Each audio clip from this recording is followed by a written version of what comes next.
आज हमारे साथ एक खास मेहमान हैं और ये मेरे लिए पहला अनुभव है कि जब मैं किसी राजनेता का इंटरव्यू करने जा रहा हूँ।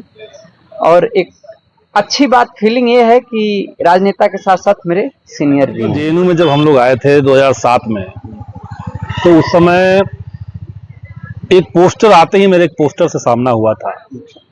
वो पोस्टर आयशा का था और उस पर लिखा हुआ था, लड़ो पढ़ाई करने को, पढ़ो समाज बदलने को। और वो मेरे अंदर तक चला गया, अच्छा करना है।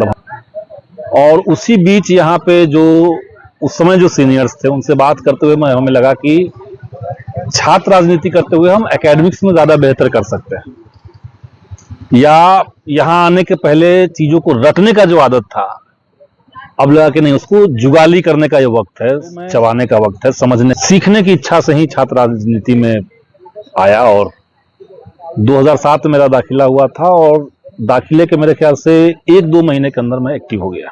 आयशा में एक्टिव हुआ, छात्र संघ चुनाव हुआ, सुप्रीम कोर्ट ने उसके बाद अगले साल चुनाव पे रोक लगा दी। और तब तक संघर्ष के हर मोर्चे पर हम लोग पढ़ाई करने को, पढ़ो समाज बदलने को का जो नारा था, हमने लगा कि जेएनयू वो प्लेटफॉर्म आपको देता है जहां पे आप अपने कैंपस की जो सुविधाओं का मामला है, मेस में रोटी का सवाल, रोटी अच्छा नहीं बन रहा है, इसके बियॉन्ड आप सोच पाते हैं अपने कैंपस की बाउंड्री के बाहर क्या हो रहा है। और एक अच्छी बात एकदम शुरुआत में जो सुनने को मिली, जो मुझे क्लिक किया, वो ये था कि कुछ लोग चाहते हैं कि जेएनयू बाहर की तरह हो जाए।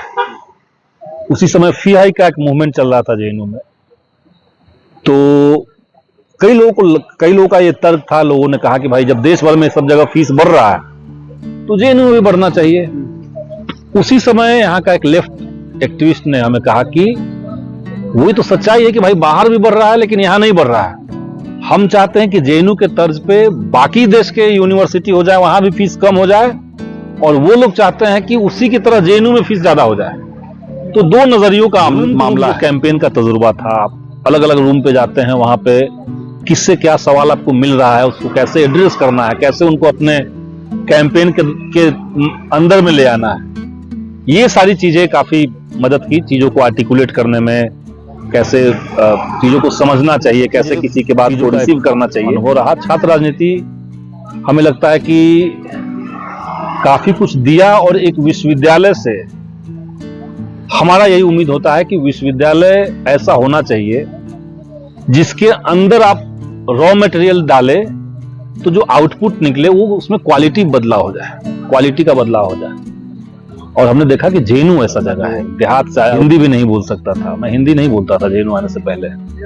मगही हम लोग की भाषा थी, मगही में ही सब बात होती थी। पटना में मेरे सारे क्लासमेट मगही बोलने वाले ही थे। ग्रेजुएशन में कर लेना वो माने उस लिहाज से हो सकता है कि सेफ्टी वाला रास्ता हो, लेकिन संतुष्टि नहीं थी। इसलिए मैंने अल्टीमेटली ये फैसला लिया कि मैं छात्र राजनीति ही करूंगा। तो हम मानते हैं कि इसलिए जरूरी है क्योंकि वो आपको, और खास करके वैचारिक अगर राजनीति हो जो जेएनयू में होता है, बल्कि जो लेफ्ट के अंदर है, कहीं भी लेफ्ट की राजनीति जो है वो वैचारिक राजनीति है, तो ये आपको सोचने और समझने की तमीज देता है। या क्लास चल रहा है लेकिन हम दूसरे क्लास में कैंपेन कर रहे हैं, दूसरे क्लास में जाकर के लोग कर रहे हैं कि फलाने दिन आंदोलन है, आप लोग आइए। लेकिन इसके चलते मेरा एकेडमिक बेहतर ही हुआ। मैं अपने संदर्भ में खास करके बोल सकता हूं, जहां पे एमए करने के बाद एमफिल में जनरल कैटेगरी में मेरा एडमिशन हुआ या जेआरएफ हुआ, तो ये सारी चीजें एकेडमिक्स में हम लोग के लिए फायदेमंद थी। तो असल में जो उच्च की संप्रभुता, तो आप किसी से पूछे भारत की संप्रभुता क्या है, उसको नहीं पता है। वो हो सकता है कि आईआईटी निकाले लेकिन उसको संप्रभुता नहीं पता है जो देश के